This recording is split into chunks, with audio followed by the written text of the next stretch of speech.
रसिक हो नमस्कार. आजच्या मैफिलीत आपण उमा काकूच्या गोष्टी या कथा मालिकेतील पुढची कथा ऐकणार आहोत. कथेचं शीर्षक आहे सरूचं कन्यादान.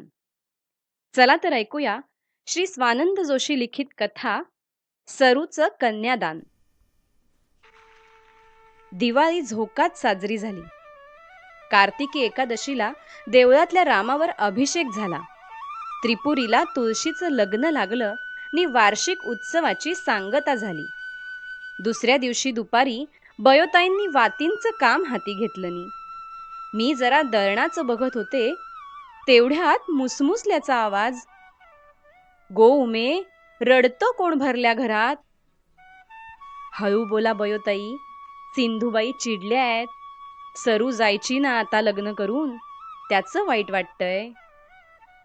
देवा व्याडेश्वरा, कशी रे सोडवशील ही कोडी? व्याडेश्वर नाही हो यायचा, असले प्रश्न सोडवायला बयोताईच हव्या. बघतीये. सिंधू, अगो ए सिंधू. मी येणार नाही. सगळी मोठी माणसं दुष्ट आहेत. सगळ्या मुलींची लग्न लावता एक एक करून मी खेळू कोणाशी? सरूताईकडे तर मोठं अंगण म्हणून डोंगर का पाणी नि साखळी धावरी खेळायचो. पण काल तुळशीचं लग्न लागलं नि सगळे सरूताईला चिडवत होते की जायची आता सासरी. सगळे वाईट आहात तुम्ही.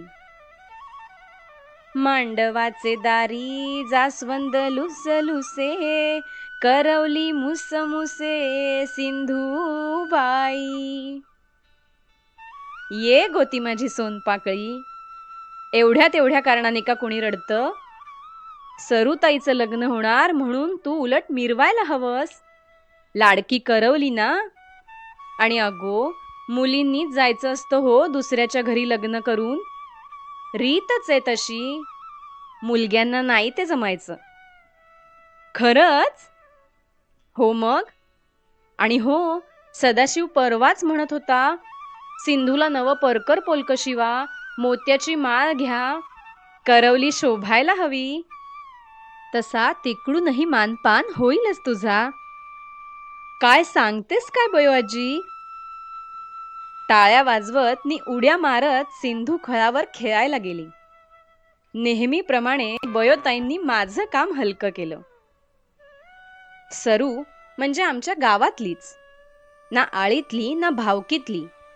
पण तिची आई लवकर गेलेली नि वडील म्हणजे विठोबा अण्णा एका पायाने अधू.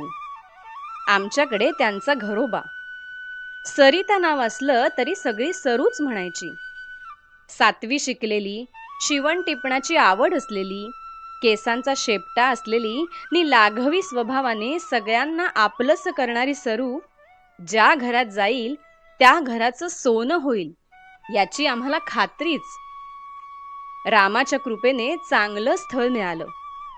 एकत्र कुटुंब, भिक्षुकी, भला थोरला वाडा, शेती भाती, बागायती, सगळं कसं भरल्या गोकुळासारखं. 16वं सरून 17वं लागलं नि पहिलंच स्थळ नक्की झालं. विठोबा अण्णांना कोण हौस? एकुलत्या एका लेकीचं सारं काही लाडाकोडाने करायचं घाट घातलं नी. आम्ही सगळ्यांनी मदतीची तयारी दर्शवली. रुखवताचं मी आमच्याकडे करायचं म्हटलं. घरचं ग्रहमक केळवण 4 दिवस आधी म्हणून त्याआधी सरूनी विठोबा अण्णांना केळवणाचं आमंत्रण केलं नि दुपारनंतर बायकांना रुखवताचं नि करंजा करायला बोलावल्या. केळवणाला घावन घातलं नि भाजणीचे वडे केले, सरूच्या आवडीचं. तिला ओवाळलं, गजरा दिला, साडी दिली नि जेवणं आटोपली. हे नि विठोबा अण्णा पान खाऊन ओटीवर गप्पा मारत बसले. बयोताई नि सरू माझघरात होत्या. मी माझं पान वाढलं नि बसले जेवायला. तोच बयोताईंनी माझं अजून एक काम हलकं केलं. माझघरातनं ऐकू येत होतं, सरू, तू 7वी शिकलेली म्हणजे मास्तरीण व्हायच्या लायकीची. मी मेलीने कधी शाळेचं तोंडच बघितलेलं नाही.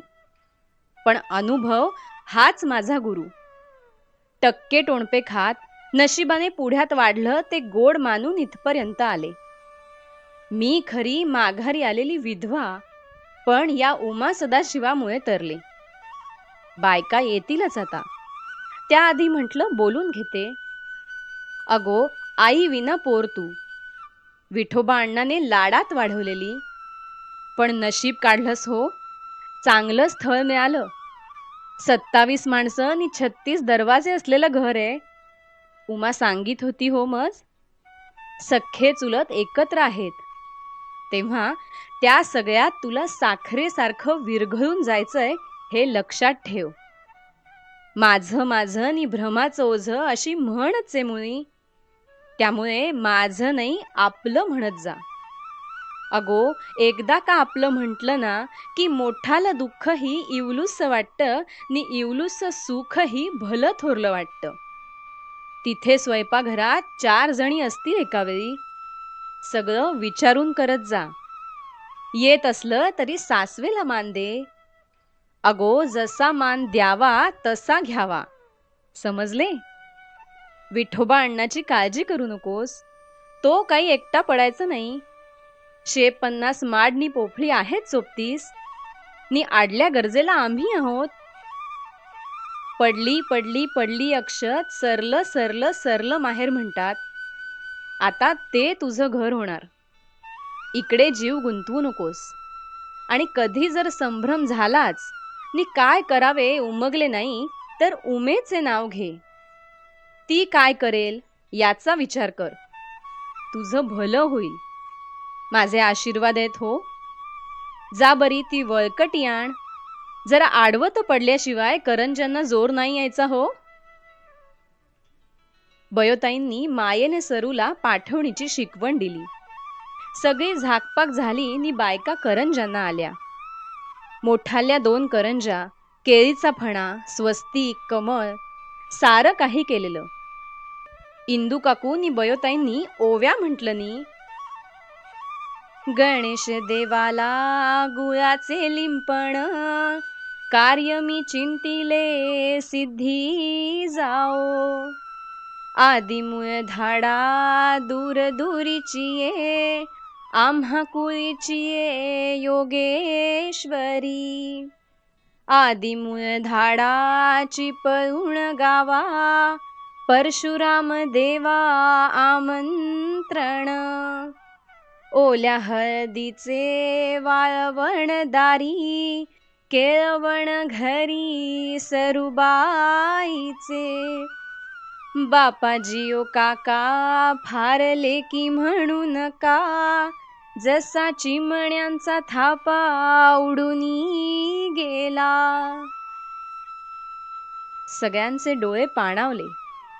इतक्यात इंदू काकू म्हणाल्या, मुलगी पाहू आले गंगीला पुढे करा, दुसरी आहे घरा सिंधूबाई. एकच हशा पिकला नि चिडवा चिडवी सुरू झाली. चहाचा घोट घेऊन सगळ्या घरी गेल्या. विठोबा अण्णा नि सरू निघाले. कुंकू लावायला सरूला माझघरात बोलावली. तो विठोबा अण्णाही आत आले नि म्हणाले, उमावैनी, भरून आलं हो अगदी. आमची ही गेली नि पार खचलो होतो. पण सरूमुळे जगण्याला अर्थ आला. लाडाकोडात वाढवली. काही कमी पडू दिलं नाही. सासरी ही सगळी देव माणसं आहेत. माझ्या मनात एक आलंय. नाही म्हणू नका. मी हा असा पायाने अधू. मनाने लाख ठरवलं तरी शरीर साथ देतच असं नाही. तुम्ही सगळ्यांनी मदतीचे 10 हात दिलेत म्हणून कार्य पार पडतंय. मी आहेच, पण सरूचं कन्यादान तुम्ही दोघांनी करावं अशी माझी इच्छा आहे. या प्रेमळ विनंतीला आम्ही नाही म्हणू शकलो नाही. सरूचं लग्न छान झालं. आम्ही कन्यादान केलं. विठोबा अण्णांनी सगळं रीतीचं केलं असलं तरी कन्यादानाचं पुण्य पदरी पडलं म्हणून सरूला मोत्याची कुडी नि जावई बापूंना चांदीचं फुलपात्र दिलं. पाठवणी होऊन घरी आलो. कुळथाचं पिठलं नि भात चुलीवर रटरटत होता, पण कशात लक्ष लागेना, मन रमेना. खोलीत आले, डोळे पाणावले. इतक्यात बयोताई आल्या. आता हे कोडं कसं बरं सोडवू सांग. परवा ती सिंधू रडत होती तेव्हा लगेच घातली समजूत. पण हे नाही बाई जमायचं माझ्याच्याने. अगो, कन्यादानाचं पुण्य मिळालं तुला. सरूने नशीब काढलं. काही वर्षांनी सिंधू ही अशीच उभी राहील पाटावर. बेडी पडायचीच गो पायात.